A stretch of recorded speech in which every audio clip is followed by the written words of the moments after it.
these thorns. These thorns are pretty incredible, aren't they? Look at those. Vicious.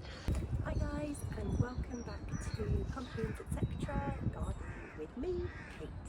Today I'm going to be talking to you about the wonderful, the beautiful, of course, it's the rose. I am particularly partial to a nice dusky rose. My favourite variety would have to be Septodile.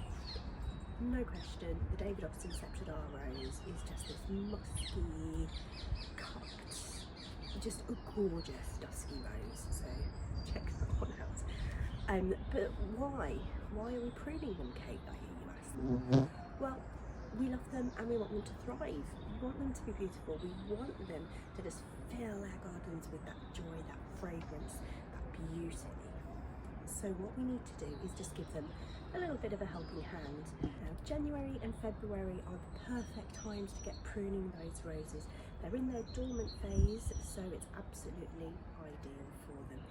First of all, you're looking out for the 4 Ds. We're going to remove those. That's anything dead, dying, diseased, or damaged. So have a quick look, see if you can notice any of those. So what you're going to need, a really good pair of clean secateurs, some gloves for those thorns, and a bucket or a trug or something to get rid of those stems.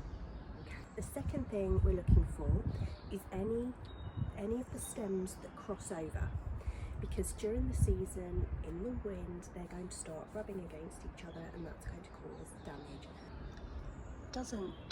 Doesn't seem to want to focus for some reason, but can you see here? This is an example of where you've got 2 crossing stems, and I would get rid of this one at the back and keep the stronger. Whoops! Try and get it to focus. Focus. So I would get rid of this one at the back.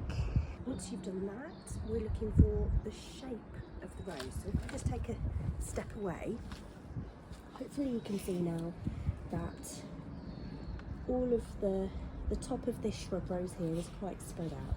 And I don't mind that, I quite like it. But what we're actually looking for, in a nice healthy rose, we want an open sort of cup shape. So instead of it just sort of going wherever it wants to, we want to encourage this sort of growth, okay? And we're encouraging airflow in the middle so we can cut our chance of getting diseases. So lots of things, whoops. So a lot of the growth around here I'll be getting rid of. With an established rose like this, you want to take it back by about a 1/3. So actually a lot of this top growth is going to come off. Don't be afraid, okay? It will come back, okay? You're going to have to trust me on that. If your rose, if it's something that you've planted within the last 1 or 2 years, you want to take it back further. And for the younger ones, you're looking at about between 12 and 18 inches above the ground. So you could chop in that way back. But that's going to encourage new growth, it's going to invigorate the rose, and it's going to really do it the world of good. So let's get to work, shall we?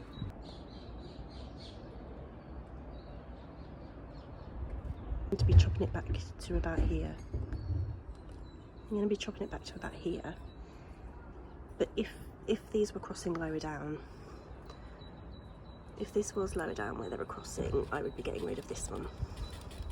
Anything that's at least a pencil in thickness is alright for keeping. So we're lower down here. This is within the zone that I'm going to keep, but it's a bit thin, so I'm going to get rid of that, and then I'm going to promote healthy growth from the stem. Same as all of this here. This is thinner than a pencil, so all of that's going to be chopped back.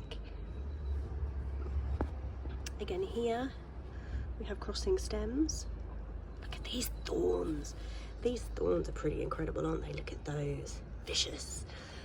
But yes, so I'm going to be keeping the nice thick healthy main stem and getting rid of this teeny little wimpy one.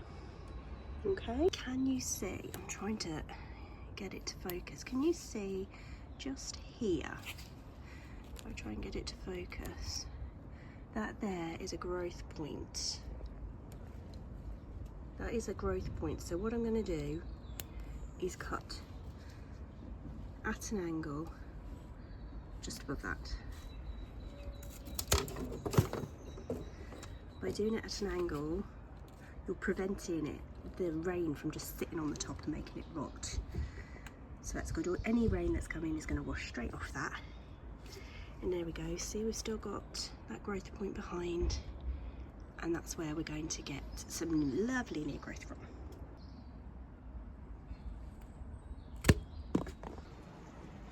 I've just realised I filmed the whole pruning and it wasn't filming. Yeah. This big one. This one. I've actually still got some really nice hips on this one, look.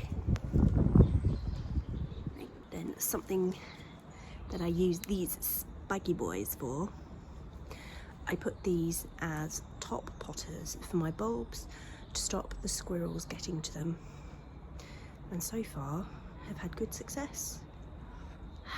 They look so scary, they look so dangerous, oh my goodness. There's thorns on this. Ooh, here she is after.